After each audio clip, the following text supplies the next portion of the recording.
we take a deep dive into real cases, the evidence, the court records, and the stories behind the headlines. Welcome to Crimes with Chronicle.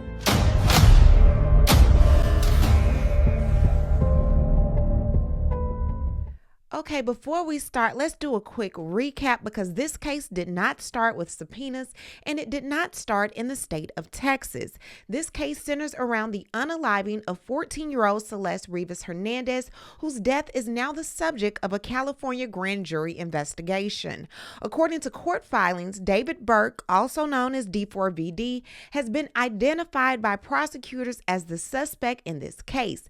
That is the state's position as laid out in sworn documents, not a conviction, not a verdict, but the basis for why a grand jury is involved. Now, the grand jury has been reviewing this evidence since November of 2025 and is currently considering whether criminal charges should be pursued. Now, the Los Angeles County District Attorney Nathan Hodgman confirmed that D4vd is alleged to be connected to the potential unaliving charge, but he emphasizes that as of now, no charges have been filed and no arrest has been made yet.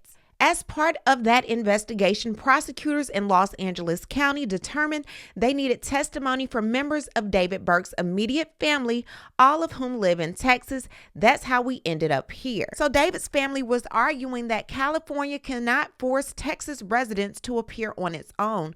So prosecutors used the Uniform Act to secure attendance of out-of-state witnesses, which requires a Texas judge to review and approve the subpoena. 3 people were subpoenaed: David Burke, who is David's father, Colleen Burke, who's his mother, and Caleb Burke, who is his brother. All 3 were subpoenaed as witnesses, not defendants. That triggered a series of hearings in Waller County, Texas, where the family challenged whether they could be legally compelled to appear. Legal observers say that once someone is formally labeled a target, investigators typically increase efforts to secure cooperation from potential witnesses. Please believe that they aren't just going after David's family members for nothing. So let me read you this trigger warning. Viewer discretion is advised. It is alleged in this case that the target, D4vd, also known as David, may be involved in the unaliving of 14-year-old victim Celeste Hernandez, who may have been a victim of foul play. Her severely decomposed, dismembered body was found in the front trunk of the target's Tesla on September 8, 2025. On that same day at approximately 10:30, Los Angeles Department police detectives received a phone call from the manager of Hollywood Area Official Police Garage. The manager stated a black Tesla Model X had been impounded as an abandoned vehicle by the Department of Transportation on September 5, 2025.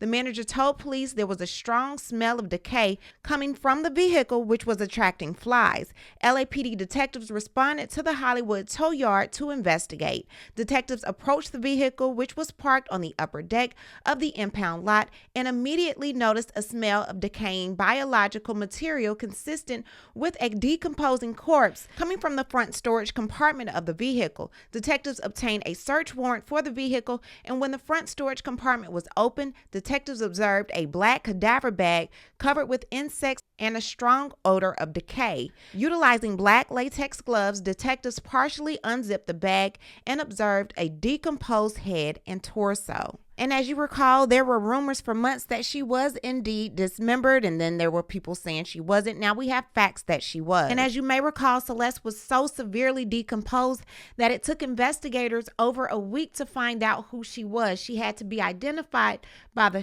symbol on her finger, which happened to match the same on David's finger. Investigators and criminalists from the Los Angeles County Department of Medical Examiner responded to the tow yard to process the decomposed body. Upon removing the cadaver bag from the front storage compartment, it was discovered the arms and legs had been severed from the body. A second black bag was discovered underneath the cadaver bag. Upon opening the second bag, the dismembered body parts were discovered.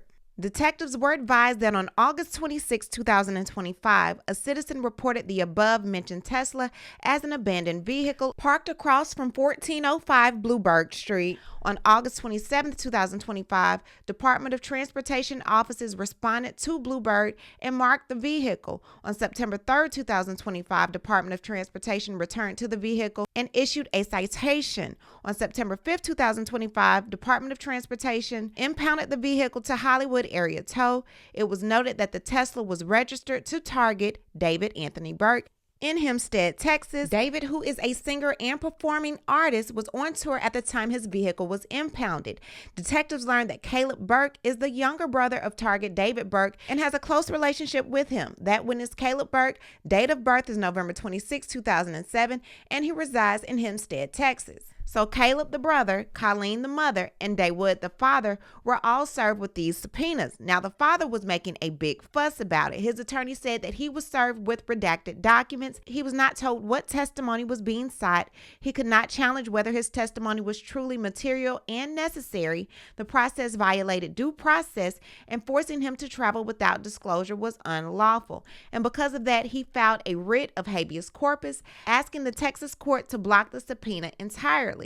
Colleen, his mother, she argued that she had no meaningful notice. She could not argue hardship or relevance. The grand jury secrecy was being used to withhold basic information, and that Texas law still requires an independent finding by a Texas judge. Her attorney made it clear that being related to a suspect does not strip someone of their constitutional rights. Now, his brother Caleb Burke's counsel argued that he was entitled to a materiality hearing. The judge must personally determine necessity, lack of undue hardship, and protection from arrest or civil service. And without knowing the scope of questioning, he could not defend himself. Bottom line, all three said the subpoenas were procedurally flawed and unconstitutional as applied. So here's the turning point. The Texas judge did not block the subpoenas. The writ was denied. The court declined to stop California, and the subpoenas remained enforceable. None of the three were excused from appearing, and that means the court ultimately cleared the path for California to compel testimony. Filings do not show contempt finding or arrest warrants, but they do show the judge shut this down. Now, the prosecutors are arguing that all of this was premeditated. For one, there was a body bag that was present. The vehicle was allegedly used to conceal and transport.